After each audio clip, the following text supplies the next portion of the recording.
Les textes liturgiques du vendredi 29 août 2025. Première lecture.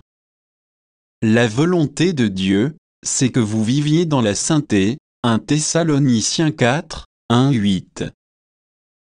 Lecture de la première lettre de saint Paul apôtre aux Thessaloniciens. Frères, vous avez appris de nous comme il faut vous conduire pour plaire à Dieu, et c'est ainsi que vous vous conduisez déjà.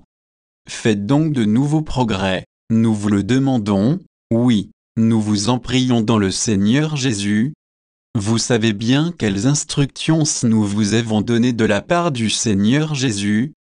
La volonté de Dieu, c'est que vous viviez dans la sainteté, en vous abstenant de la débauche, et en veillant chacun à rester maître de son corps, dans un esprit de sainteté et de respect, sans vous laisser entraîner par la convoitise comme font les païens qui ne connaissent pas Dieu.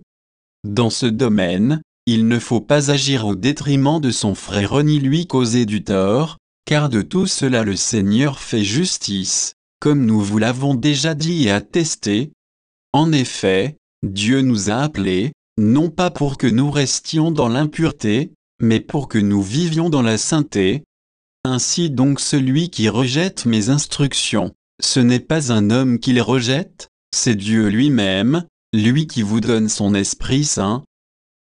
Parole du Seigneur. Psaume 96, 97, 1-2, 5-6, 11-12. Le Seigneur est roi, exulte la terre, joie pour les îles sans nombre. Ténèbres et nuées l'entourent, justice et droit sont l'appui de son trône. Les montagnes fondaient comme cire devant le Seigneur, devant le Maître de toute la terre. Les cieux ont proclamé sa justice, et tous les peuples ont vu sa gloire. Une lumière est semée pour le juste, et pour le cœur simple, une joie. Que le Seigneur soit votre joie, homme juste, rendez grâce en rappelant son nom très saint. Évangile.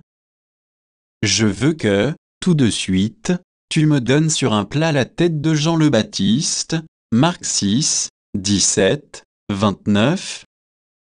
Évangile de Jésus-Christ selon saint Marc. En ce temps-là, Hérode avait donné l'ordre d'arrêter Jean le Baptiste et de l'enchaîner dans la prison, à cause d'Hérodiade, la femme de son frère Philippe, que lui-même avait prise pour épouse. En effet, Jean lui disait, « Tu n'as pas le droit de prendre la femme de ton frère. » Hérodiade en voulait donc à Jean, et elle cherchait à le faire mourir. Mais elle n'y arrivait pas parce que Hérode avait peur de Jean, il savait que c'était un homme juste et saint, et il le protégeait. Quand il l'avait entendu, il était très embarrassé, cependant il l'écoutait avec plaisir. Or, une occasion favorable se présentait quand, le jour de son anniversaire, Hérode fit un dîner pour ses dignitaires, pour les chefs de l'armée et pour les notables de la Galilée. La fille d'Hérodiade fit son entrée et dansa, elle plut à Hérode et à ses convives. Le roi dit à la jeune fille, « Demande-moi ce que tu veux, et je te le donnerai. » Et il lui fit ce serment, « Tout ce que tu me demanderas, je te le donnerai, même si c'est la moitié de mon royaume. » Elle sortit alors pour dire à sa mère, « Qu'est-ce que je vais demander ?» Hérodiade répondit, « La tête de Jean, celui qui baptise. » Aussitôt la jeune fille s'empressa de retourner auprès du roi, et lui fit cette demande, « Je veux que, tout de suite, tu me donnes sur un plat la tête de Jean le Baptiste. » Le roi fut vivement contrarié, mais à cause du serment et des convives, il ne voulut pas lui opposer un refus.